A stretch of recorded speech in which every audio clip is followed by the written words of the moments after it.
हरे कृष्णा। आज की कथा में आप सभी भक्तों का हार्दिक स्वागत है। भगवान श्री कृष्ण और श्रीमती राधा रानी की कृपा सदैव आप और आपके समस्त परिवार पर बनी रहे। और अब भगवान श्री विष्णु का ध्यान करके आज की पावन कथा का प्रारंभ करते हैं। कल के अध्याय में आपने सुना नर्मदा नदी के अवतरण की कथा। दोस्तों, क्या आप जानते हैं कि नर्मदा नदी के पति कौन हैं? मतलब नर्मदा नदी जब धरती पर आई तो इसके बाद उनका विवाह किसके साथ हुआ, उनके पति का नाम क्या है? नहीं जानते हैं तो भी परेशान होने की आवश्यकता नहीं है, क्योंकि आज की कथा में आप ये सारा वृतांत सुनने वाले हैं। मार्कंडेय जी कहते हैं कि हे राजन, क्षत्रिय कुल में उत्पन्न पुरुकुत्सु नामक राजा महान यशस्वी हो गए हैं। उन्होंने पहले 1 सहस्त्र वर्षों तक महादेव जी की आराधना की। उनकी तपस्या से संतुष्ट होकर महादेव जी ने पूछा कि हे राजन, तुम कौन सा वर चाहते हो? राजा ने कहा कि हे देव, नर्मदा नाम से प्रसिद्ध परम सौभाग्यशालिनी नदी है, उसे आप इस भूतल पर उतारें। महादेव जी बोले कि हे राजन, इसे ना मांगकर कोई दूसरा वरदान मांगो। अब इतना सुनते ही वे महाभाग क्षत्रिय पुरुकुत्सु मूर्छित होकर पृथ्वी पर गिर पड़े। यह देखकर शिवजी ने कहा कि हे राजन, तुम स्वस्थ हो जाओ, मैं सरिताओं में श्रेष्ठ नर्मदा को मर्त्यलोक में उतारता हूँ। तदनंतर महादेव जी के कहने पर पर्यंक नामक पर्वत ने महानदी नर्मदा के वेग को धारण करना स्वीकार किया। राजा और देवताओं के साथ देवी नर्मदा बड़े वेग से चली और पर्यंक पर्वत की चोटी पर होती हुई उस स्थान पर पहुंची जहां पर पूर्व काल में राजा पृथु ने अश्वमेध यज्ञ किया था। वहीं एक बांस के मूल भाग से महानदी नर्मदा निकली। उस समय सब देवता, गंधर्व, यक्ष, मरुत, अश्विनी कुमार, पिशाच, राक्षस, नाग और तपोधन ऋषि, ये सब लोग अर्घ्य और पादे से पूजन करके नर्मदा जी की शरण में प्राप्त हुए और बोले कि आज हम लोगों का जन्म सफल हुआ, हमारी तपस्या भी सफल हो गई। हे देवी, यहाँ तुम्हारा दर्शन करके हम सब देवता कृतार्थ हो गए। हम उसी को पुरुष मानते हैं जिसने नर्मदा जी को यहाँ उतारा है।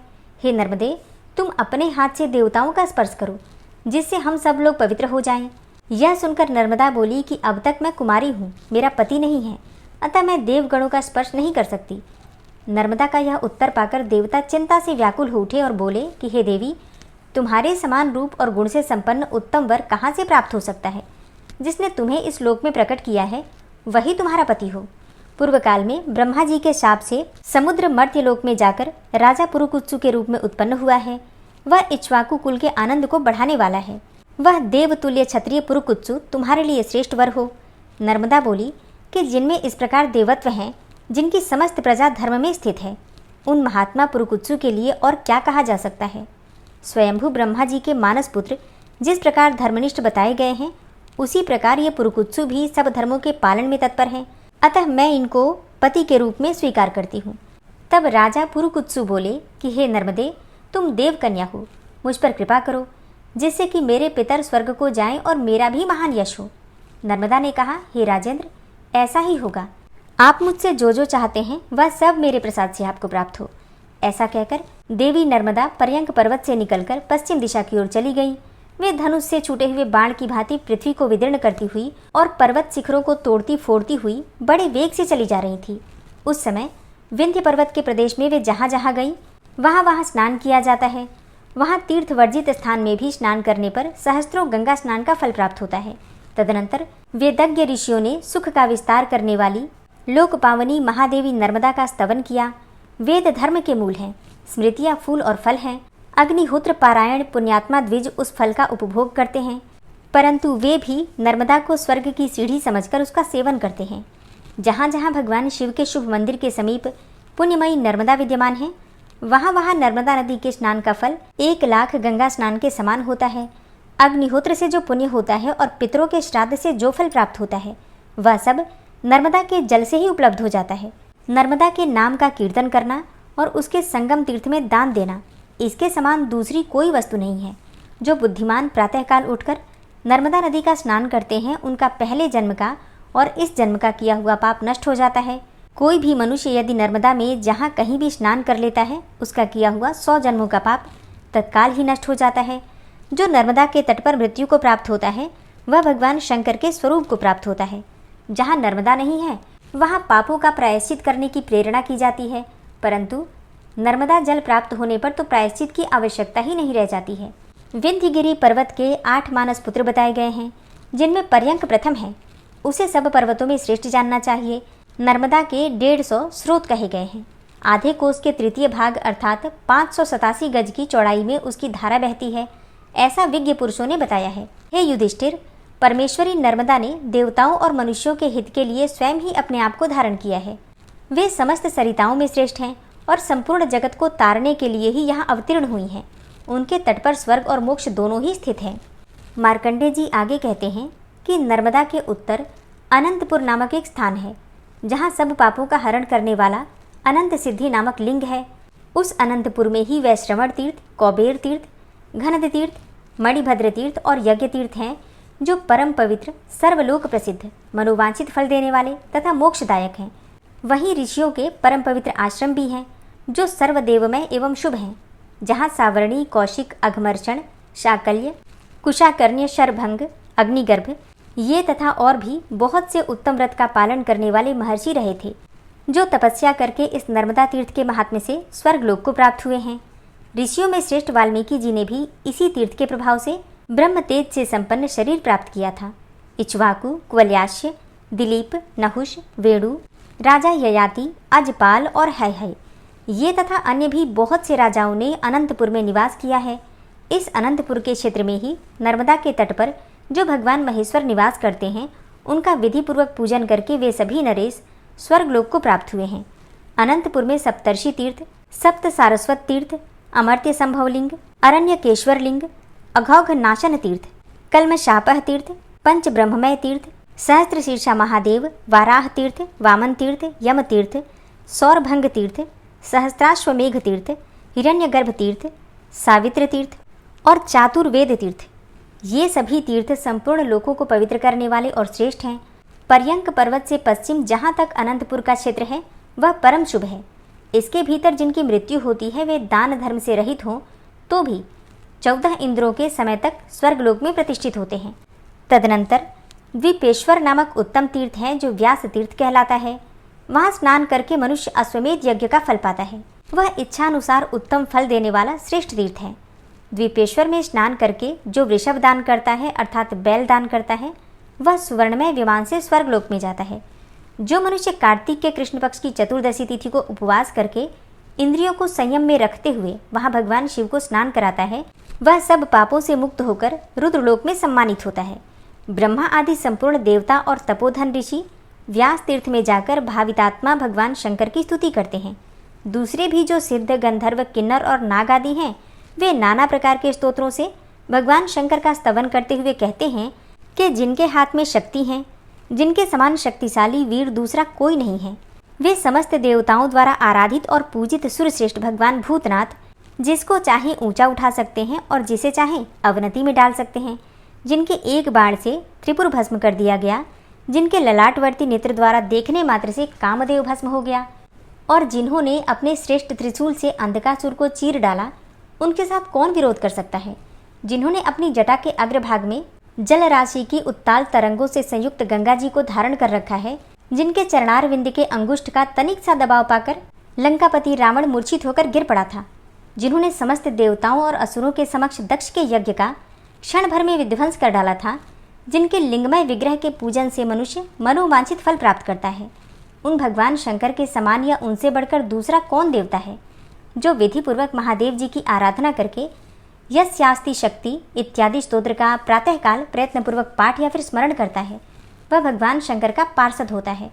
जो इस स्तोत्र का महादेव जी के समीप पाठ करता है, उसके ऊपर व्यासेश्वर शिव तथा नर्मदा दोनों ही प्रसन्न होते हैं। तदनंतर उत्तम व्रत का पालन करने वाले मुनियों तथा व्यास जी ने नर्मदा तट पर पितरों का श्राद्ध किया और यहाँ श्राद्ध करने से पितृगण 12 वर्षों तक तृप्त रहते हैं। मार्कंडेय जी कहते हैं कि हे राजन, व्यास तीर्थ के अतिरिक्त एक दूसरा परम पुण्यमय तीर्थ भी है, जो सब पापों का नाश करने वाला है। वहाँ अश्वमेध यज्ञ से प्रकट हुई वरांगना नदी बहती है। वहाँ नर्मदा और वरांगना के संगम में स्नान करने से अश्वमेध यज्ञ करने का फल मिल जाता है। स्त्री हो या पुरुष, सभी वहाँ स्नान करने से रोग मुक्त हो जाते हैं। त्रिपुरी के पूर्व भाग में दक्षिण दिशा की ओर सब लोगों पर अनुग्रह करने के लिए भगवान शंकर विराजमान है, अतः विद्वान पुरुष उसे शिव क्षेत्र कहते हैं। सूर्य ग्रहण के समय इस शिव क्षेत्र को कुरुक्षेत्र के समान बताया गया है। कुरुक्षेत्र में 85 तीर्थ हैं और यहाँ भी उतने ही हैं।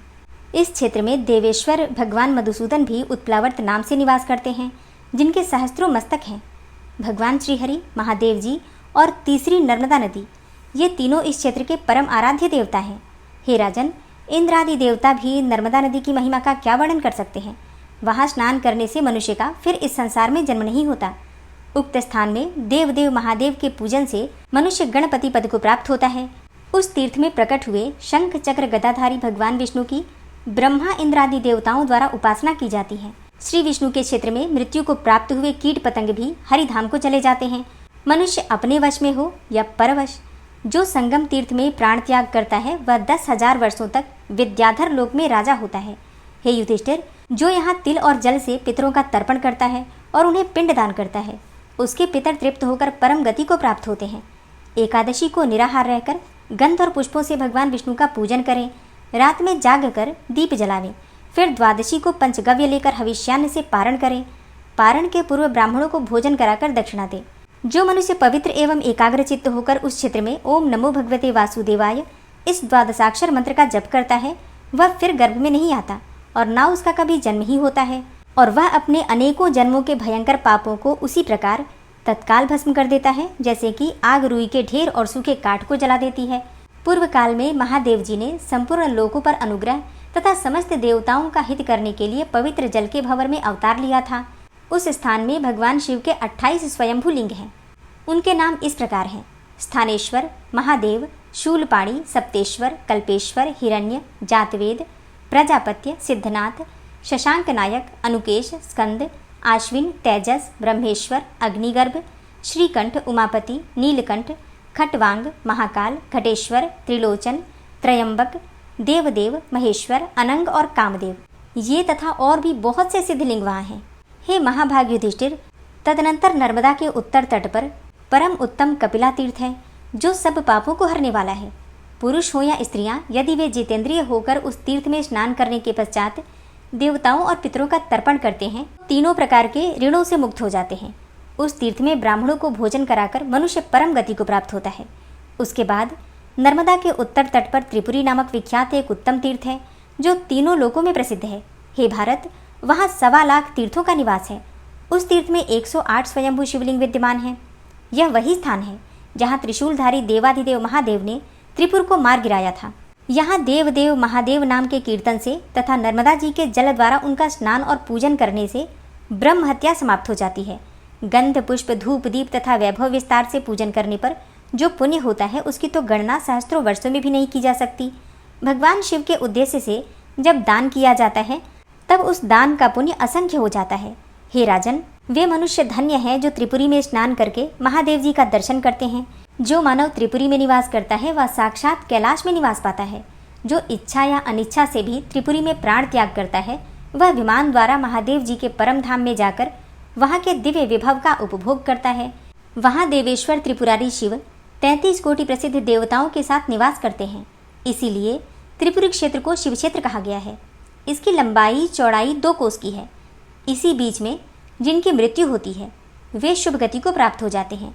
यही सब सिद्धियों को देने वाले गोकर्ण, महादेव, वटेश्वर, सिद्धलिंग, सुरेश्वर, ईश्वर, कामेश्वर, अश्विनी कुमारेश्वर, अनंगेश्वर, वामदेव, कपोतेश्वर, सर्वेश्वर, सोमनाथ, ऋणमोचन, कपालमोचन, पापनाशन, इंद्रेश्वर, ब्रह्मेश्वर, शिव, नारायण, भव, विश्वेदेव, सिद्धनाथ, अमरेश्वर, चांद्रलिंग, सिद्धेश्वर, विद्याधरेश्वर, यज्ञेश्वर, तुलना रहित वासवेश्वर, ईशान, अग्निगर्भ, कुबेर, गायत्रीलिंग, सावित्रीलिंग तथा रोहिणी तीर्थ है।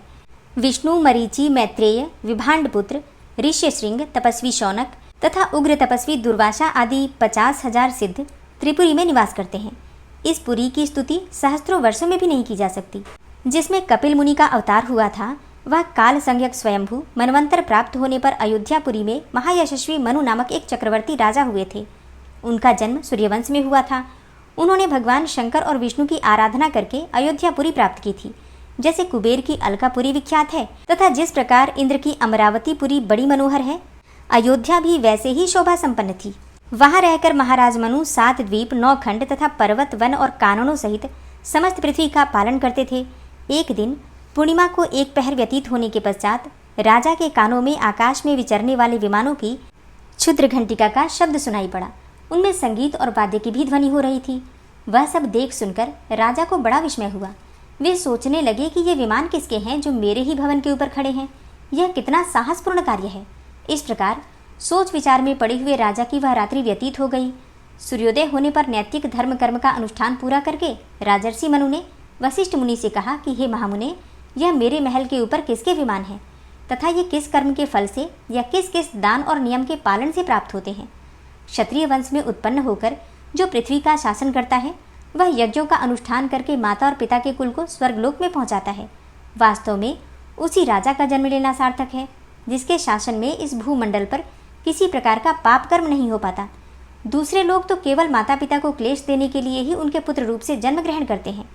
राजा मनु के ऐसा कहने पर वशिष्ठ जी बोले कि हे महाभाग, पुराण और वेदों से बाहर जो कर्म किया जाता है उसकी साधु पुरुष प्रशंसा नहीं करते, क्योंकि उसके द्वारा धर्म की हानि होती है। नर्मदा के तट पर त्रिपुरी नाम से विख्यात एक तीर्थ है। वहाँ जिन लोगों ने यज्ञ, दान और होम आदि सत्कर्म किए हैं उन्हीं के विमान महलों के ऊपर खड़े थे। हे महाराज, एकमात्र नर्मदा देवी ही ऐसी हैं जिन्होंने समस्त पापियों और दुराचारियों को स्वर्गलोक में पहुँचाया है। संसार समुद्र में डूबे हुए पाप से दूषित चित्त वाले जीवों को भी स्वर्गलोक में पहुँचाने के लिए यह नर्मदा नदी दिव्य विमान स्वरूप है। हे महाभाग, ब्रह्मा, विष्णु और महादेव जी को छोड़कर दूसरा कोई एक मुख वाला पुरुष नर्मदा नदी के पुण्यों का वर्णन नहीं कर सकता। नर्मदा तट पर किए हुए तप, दान और सत्कर्मों के पुण्य की कोई भी गणना नहीं कर सकता। जम्बूद्वीप में जो तीर्थ और समुद्र हैं उनमें से कोई भी नर्मदा नदी की समता नहीं कर सकते। पुण्य क्षेत्र में किया हुआ पाप वज्रलेप हो जाता है। और यही बात धर्म के लिए भी है। वहाँ किया हुआ धर्म भी अक्षय होता है। यह जीवन चंचल है, क्षण भंगुर है, इसीलिए मनुष्य कभी पाप न करे। राजा मनु ने नर्मदा के सुयश का वर्णन सुनकर अपने मंत्रियों, सदस्यों तथा सेवकों को आज्ञा दी कि तुम सब लोग राजकीय सामग्री लेकर शीघ्र ही नर्मदा की यात्रा करो, विलंब नहीं होना चाहिए। तदनंतर राजा वेद वेत्ता ब्राह्मणों के साथ देव दानव वंदित त्रिपुरीपुरी को गए। वहाँ रानियों तथा समस्त परिवार के साथ नर्मदा जी के जल का दर्शन करके वे जन्म भर के पापों से मुक्त हो गए। उस तीर्थ में विधिपूर्वक स्नान करके देवताओं और पितरों का तर्पण करने के पश्चात राजा ने चंदन और पुष्प आदि से महादेव जी की पूजा की और नर्मदा के तट पर 10 योजन का विशाल यज्ञ मंडप निर्माण करवाया। उत्तम व्रत का पालन करने वाले, यज्ञ कर्म में कुशल, चारों विद्याओं के ज्ञाता तथा वेदज्ञ महर्षि एवं ब्राह्मण उस यज्ञ के लिए निमंत्रित किए गए। जैसे पुष्कर तीर्थ ब्रह्मा, विष्णु और शिव तीनों देवताओं का स्वरूप है, उसी प्रकार यह त्रिपुरी तीर्थ भी है। वहाँ राजा ने परम उत्तम अश्वमेध यज्ञ प्रारंभ किया। उस यज्ञ में संपूर्ण देवताओं का आवाहन किया गया। देवराज इंद्र भी पधारे थे। मनु ने अर्घ्य, पाद्य, मधुपर्क और विष्टर आदि देकर सबको संतुष्ट किया। वेदोक्त विधि के अनुसार यज्ञ का कार्य पूर्ण हुआ। ब्राह्मणों को वैभव के अनुसार दक्षिणा देकर प्रसन्न किया गया। देवता, पितर और मनुष्य सभी तृप्त होकर परम गति को प्राप्त हो गए। ब्रह्मा, विष्णु और शिव राजा को वरदान देकर अपने अपने लोक में गए। इस तीर्थ में किया हुआ तप और दान सब कुछ अक्षय होता है। इस प्रकार महातेजस्वी महाराज मनु का यज्ञ जब पूरा हो गया तब उन्होंने हाथ जोड़कर नर्मदा से कहा, हे देवी, केवल सहस्त्रों चांद्रायण और सैकड़ों सोमयाग का जो फल होता है वह तुम्हारे जल का पान करने मात्र से होने वाले पुण्य की समता नहीं कर सकता। तुमने समस्त जगत को तथा संपूर्ण चराचर जीवों को व्याप्त कर रखा है। जैसे आग रुई के ढेर को जला देती है, उसी प्रकार तुम्हारा जल स्नान, अवगाहन, पान, स्मरण और कीर्तन करने से मनुष्य के अनेकों जन्मों की पाप राशि को भस्म कर देता है। हे देवी, तुम पितरों के हित की कामना से स्वर्ग की सीढ़ी बनकर आई हो। चारों प्रकार के जीवों को स्वर्ग लोक में पहुंचाओ। हे नर्मदे, लोक में जो कोई भी नदियां और नाना प्रकार के तीर्थ हैं उन सबकी जननी तुम ही हो। तुम पितरों का उद्धार करने वाली पराशक्ति हो। जैसे सूर्य और चंद्रमा का प्रभाव सब जीवों पर समान रूप से पड़ता है, जैसे बादल अन्न के पौधों और घासों पर समान रूप से जल की वर्षा करते हैं, उसी प्रकार तुम संपूर्ण विश्व पर समान रूप से स्नेह रखने वाली गौरवमयी माता हो।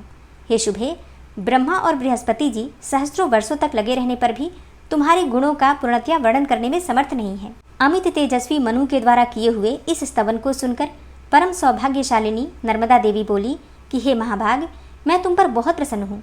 तुम कोई मनोवांछित वर मांगो। तब महादेवी नर्मदा को नमस्कार करके राजा ने कहा कि हे देवी, तुम संपूर्ण जगत को पवित्र करो और अयोध्या प्रदेश में अनेकों नदियाँ प्रकट हो जाएं। देवलोक में गंगा आदि अनेकों सरिताएं बहती हैं, ऐसा सुना जाता है। वे सब इस भूलोक में भी जिस प्रकार उतर आवें वैसा उपाय करो। तब नर्मदा बोली कि हे नृपश्रेष्ठ, त्रेता के प्रथम भाग में तुम्हारे कुल में भगीरथ नाम से विख्यात एक राजा होंगे। वे इस श्लोक में गंगा जी को लेकर आएंगे। त्रेता के द्वितीय भाग में इस भारतवर्ष के भीतर कालिंदी, सरस्वती, सरयू तथा महाभागा, गंडकी आदि नदियां भी प्रकट हो जाएंगी। तुम्हारे वंश में उत्पन्न भगीरथ के ही नाम पर सरिताओं में श्रेष्ठ गंगा जी भागीरथी कहलाएंगी। भागीरथी के ही समान उनका दूसरा नाम जानवी भी होगा। उक्त सभी नदियां कन्या द्वीप में प्रसिद्धि को प्राप्त होंगी। हरे कृष्णा। आज की कथा का यहीं पर समापन करती हूँ। उम्मीद करती हूँ यह कथा आपको पसंद आई होगी। ऋषियों ने पूछा, हे सूत जी, जब इस प्रकार राजा वेन की उत्पत्ति ही महात्मा पुरुष से हुई थी, तब उन्होंने धर्ममय आचरण का परित्याग करके पाप में कैसे मन लगाया? सूत जी बोले, वेन की जिस प्रकार पापाचार में प्रवृत्ति हुई वह सब बातें मैं तुम्हें बता रहा हूँ, तुम ध्यानपूर्वक सुनो। धर्म के ज्ञाता प्रजापालक राजा वेन जब शासन कर रहे थे, उस समय कोई पुरुष छद्मवेश धारण किए उनके दरबार में आया। उसका नंग धड़ंग रूप, विशाल शरीर और सफ़ेद सिर था। वह बड़ा कांतिमान जान पड़ता था। कांख में मोरपंख की बनी हुई मार्जनी अर्थात ओघा दबाए और एक हाथ में नारियल का जलपात्र अर्थात कमंडलू धारण किए वह वेद शास्त्रों को दूषित करने वाले शास्त्र का पाठ कर रहा था। और जहाँ महाराज वेन बैठे हुए थे, उसी स्थान पर वह बड़ी उतावली के साथ पहुंचा। उसे आया देखकर वेन ने पूछा, आप कौन हैं जो ऐसा अद्भुत रूप धारण किए यहाँ आए हुए हैं? मेरे सामने सारी बातें बिल्कुल सच सच बताइए। वेन का वचन सुनकर उस पुरुष ने उत्तर दिया, तुम इस प्रकार धर्म के पचड़े में पड़कर जो राज्य चला रहे हो वह सब व्यर्थ है। तुम बड़े मूढ़ जान पड़ते हो।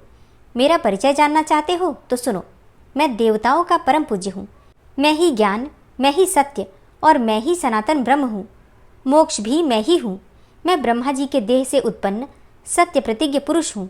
मुझे जिन स्वरूप जानो, सत्य और धर्म ही मेरा कलेवर है। ज्ञान पारायण योगी मेरे ही स्वरूप का ध्यान करते हैं। वेन ने पूछा, आपका धर्म कैसा है और आपका शास्त्र क्या है तथा आप किस आचार का पालन करते हैं, ये सब बातें बताइए। जिन बोला, जहाँ अरहन देवता, निर्ग्रंथ गुरु और दया को ही परम धर्म बताया गया है, वही मोक्ष देखा जाता है। यही जैन दर्शन है, इसमें तनिक भी संदेह नहीं है। अब मैं अपने आचार बतला रहा हूँ, तुम ध्यानपूर्वक सुनो। मेरे मत में यजन, याजन और वेदाध्ययन नहीं है। संध्योपासन भी नहीं है। तपस्या, दान, स्वधा अर्थात श्राद्ध और स्वाहा अर्थात अग्निहोत्र का भी परित्याग किया गया है। हव्य कव्य आदि की भी आवश्यकता नहीं है। यज्ञ यागादि क्रियाओं का भी अभाव है। पितरों का तर्पण, अतिथियों का सत्कार तथा बलि वैश्वदेव आदि कर्मों का भी विधान नहीं किया गया है। केवल अरहन का ही ध्यान उत्तम माना गया है। जैन मार्ग में प्रायः ऐसे धर्म का ही आचरण दृष्टिगोचर होता है। प्राणियों का यह शरीर 5 तत्वों से ही बनता है और परिपुष्ट होता है। आत्मा वायु स्वरूप है, अतः श्राद्ध और यज्ञ आदि क्रियाओं की कोई आवश्यकता ही नहीं है। जैसे पानी में जल जंतुओं का समागम होता है तथा जिस प्रकार बुलबुले पैदा होते हैं और विलीन हो जाते हैं, उसी प्रकार संसार में समस्त प्राणियों का आवागमन होता रहता है और अंतकाल आने पर वायु रूप आत्मा शरीर को छोड़कर चला जाता है और पंच तत्व 5 भूतों में मिल जाते हैं। फिर मोह से मुग्ध मनुष्य परस्पर मिलकर मरे हुए जीव के लिए श्राद्धादि पारलौकिक कृत्य करते हैं। मोहवश छवाह तिथि को पितरों का तर्पण करते हैं। भला मरा हुआ मनुष्य कहाँ रहता है? किस रूप में आकर श्राद्धादि का उपभोग करता है? मिष्टान्न खाकर तो ब्राह्मण लोग तृप्त होते हैं, मृतात्मा को क्या मिलता है? इसी प्रकार दान की भी आवश्यकता नहीं जान पड़ती। दान क्यों दिया जाता है? दान देना उत्कृष्ट कर्म नहीं समझना चाहिए। यदि अन्न का भोजन किया जाए तो इसी में उसकी सार्थकता है। यदि दान ही देना हो तो दया का दान देना चाहिए। दया परायण होकर प्रतिदिन जीवों की रक्षा करनी चाहिए। ऐसा करने वाला पुरुष चांडाल हो या शूद्र, उसे ब्राह्मण ही कहा गया है। दान का भी कोई फल नहीं है, इसलिए दान नहीं देना चाहिए। जैसा श्राद्ध वैसा दान, दोनों का एक ही उद्देश्य है, केवल भगवान, जिनका बताया हुआ धर्म ही भोग तथा मोक्ष प्रदान करने वाला है। मैं तुम्हारे सामने उसी का वर्णन करता हूँ। वह बहुत पुण्यदायक है।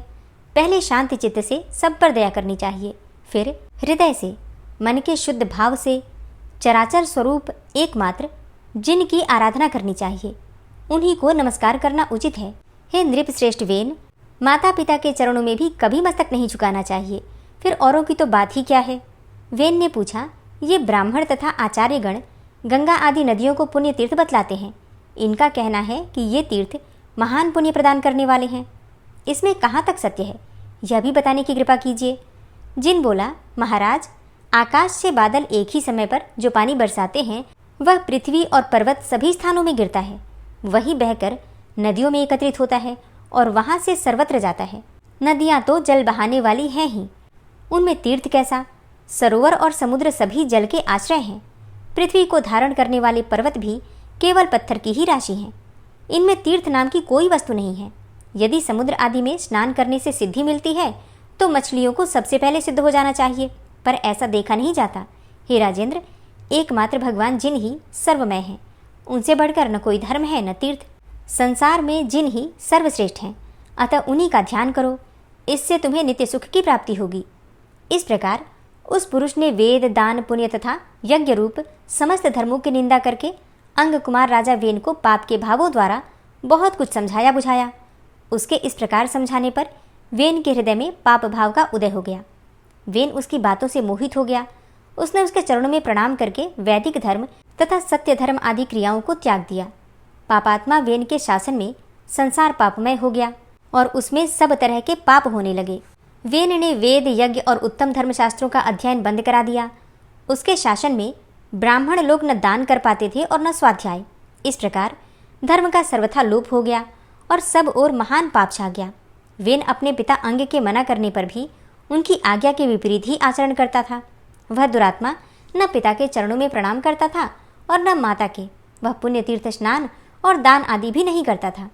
उसके महायशस्वी पिता ने अपने भाव और स्वरूप पर बहुत काल तक विचार किया, किंतु किसी तरह उनकी समझ में यह बात नहीं आई कि वेन पापी कैसे हो गया। तदनंतर एक दिन सप्तर्षि अंग कुमार वेन के पास आए और उसे आश्वासन देते हुए बोले, वेन, दुस्साहस न करो, तुम यहाँ समस्त प्रजा के रक्षक बनाए गए हो। यह सारा जगत तुम पर ही अवलंबित है। धर्म अधर्म रूप संपूर्ण विश्व का भार तुम्हारे ही ऊपर है। अतः पाप कर्म छोड़कर धर्म का आचरण करो। सप्तर्षियों के यो कहने पर वेन हंसकर बोला, मैं ही परम धर्म हूँ और मैं ही सनातन देवता अरहन हूँ। धाता, रक्षक और सत्य भी मैं ही हूँ। मैं परम पुण्य में सनातन जैन धर्म हूँ। ब्राह्मणों, मुझ धर्म रूपी देवता का ही तुम लोग अपने कर्मों द्वारा भजन करो। ऋषि बोले, हे राजेंद्र, ब्राह्मण, क्षत्रिय और वैश्य ये 3 वर्ण द्विजाति कहलाते हैं। इन सभी वर्णों के लिए सनातन श्रुति ही परम प्रमाण है। समस्त प्राणी वैदिक आचार से ही रहते हैं और उसी से जीविका चलाते हैं। राजा के पुण्य से प्रजा सुखपूर्वक जीवन निर्वाह करती है और राजा के पाप से उसका नाश हो जाता है। इसलिए तुम सत्य का आचरण करो। यह जैन धर्म सत्ययुग, त्रेता और द्वापर का धर्म नहीं है। कलयुग का प्रवेश होने पर ही कुछ मनुष्य इसका आश्रय लेंगे। जैन धर्म ग्रहण करके सब मनुष्य पाप से मोहित हो जाएंगे। वे वैदिक आचार का त्याग करके पाप बटोरेंगे। भगवान श्री गोविंद सब पापों के हरने वाले हैं। वे ही कलयुग में पाप का संहार करेंगे।